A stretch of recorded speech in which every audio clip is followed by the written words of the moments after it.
ایک سچائی اور حقیقت ہے کہ آج بہت سارے بدمعاش مجرم ایسے ہیں جو الیکشن کے موقع پر قوم و ملت کا سودا کر دیتے ہیں، چند کاغذ کے نوٹوں کے لیے، چھوٹے سے عہدے کے لیے، چند پیسوں کے لیے چمچا گیری، جی حضوری اور چاپلوسی کرتے ہوئے قوم کا سودا کر دیتے ہیں، بیچ دیں گے ووٹ کو۔ الیکشن کے کارڈ 2000 میں فروخت کر دیں گے۔ میں پوچھوں گا ان بدبختوں سے، کیا یہ 2، 4، 5 ہزار تمہارے 5 سال کے مقدر کو بدل دیں گے؟ آپ حضرات کے سامنے ہیں حالات۔ مساجد کے اندر لاکھوں روپے کے ساؤنڈ سسٹم تو ہم نے لگا لیے اور سجا لیے۔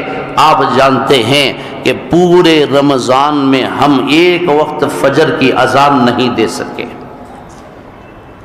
آپ جانتے ہیں کہ پچھلے 1 سال ہماری بیٹیاں، ہماری معصوم بہنیں، وہ بچیاں اپنے سر کے دوپٹے اتار کر اسکولوں اور کالجوں میں گئیں اور ان بچیوں نے تعلیم حاصل کی، اور فخر ہے آج ہمیں اس بچی پر۔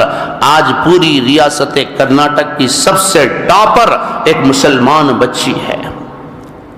اس بچی نے بیان دیا، مجھے اور زیادہ خوشی ہوتی ہے اگر یہ امتحان میں نے حجاب کے ساتھ لکھا ہوا۔ کم بختو، تمہیں شرم نہیں آتی حرام کے پیسے الیکشن کے موقع پر کھاتے ہوئے؟ کیا ان بچوں کی یہ مجبوری تمہیں یاد نہیں آتی؟ کیا تمہارے حلال اذان حجاب پر لگتی پابندیاں تمہارے مردہ ضمیر کو بیدار نہیں کرتی؟ قوم و ملت کے سودے کرتے ہوئے تمہیں شرم نہیں آتی؟